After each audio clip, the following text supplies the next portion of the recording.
This is a ceremonial shield and wooden dancing spears from Sarawak, which is the Malaysian side of Borneo, the island of Borneo. And it comes from the Dayak people, who are river people who have lived in the jungles of Sarawak for millennia. I also call it the beginning of a divorce decree, and I'll tell you why. My wife and I had traveled from Indonesia, leaving our children in Jakarta, to a small vacation in Kuping in Sarawak. We went there just for the holiday. While we were in the market wandering around about 12 o'clock noon, a young man approached us who was 15 years old, I would guess, and he had long ears and he was a Dayak. He was trying to practice his English, and he said, "Would you like to visit my family's longhouse up the river?" We said, "Well, yes, how would we get there?" He said, "Oh, there's a river bus that goes up. We can catch it right now, and it goes up to my longhouse."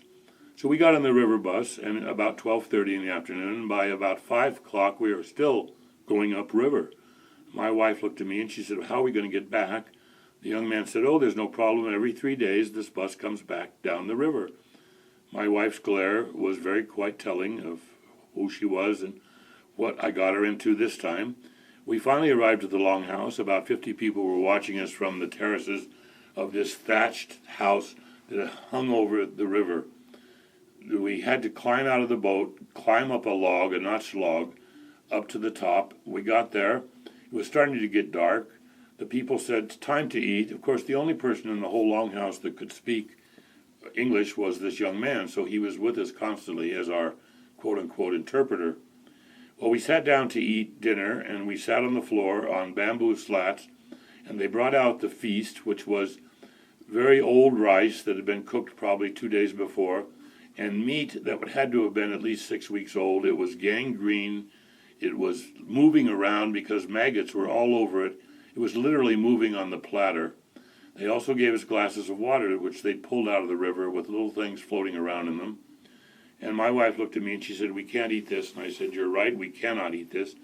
What do we do?" I said, "Well, we'll try, just practice eating, and then we can push it through the bamboo slats into the river," which we tried, but every time the food hit the river, it would go plop, and everybody in the whole dining room that we were sitting with would look at each other and smile. We finally decided that we had to tell them we just couldn't eat this at this time. As soon as dinner was over, it was quite dark. They had no electric lights. They had no lighting whatsoever. Time to sleep. The women slept on the inside of the longhouse all together, and the men slept on the balcony on the outside, on the terrace. I was having great trouble sleeping because the mosquitoes were driving me crazy. They finally got me an old sheet to wrap up in to protect from the mosquitoes, which didn't really work. It just sort of provided some ability of the blood, I think, my blood, to coddle or curdle or whatever they do. Anyway, got up in the morning. We were starving to death. My wife was really angry by this time. She said to me, "We've got to get out of here." I said, "I don't know how we can do it." Suddenly I was approached and said, the chief of the longhouse, who was the uncle of this young man, wanted to meet me and make me a blood brother of the tribe. They were so pleased that I was there. He was sitting on a chair on the terrace, and all the people gathered around, and I was taken up to him, and immediately before I knew it, they grabbed me and cut a slit on my wrist with a knife, and he cut himself, and we mixed our blood so that I became a member of this Dayak tribe. And to honor this occasion, he gave me this shield and these dancing swords to indicate that I was an honored member of the tribe. At this point, my wife said if she had to swim the river with the piranha, she was going to go back to Kuping now because she was hungry, she was tired, she was angry. I told the young man we had to leave, we had to find a way out. He saw the river bus, on the other side of the river about a mile away. By standing and shouting, screaming across the water, they heard him. He was waving his shirt. He pulled the bus over to our side with not so much as a really formal goodbye. We thanked everybody. We hopped on the riverboat and got back to Kuping.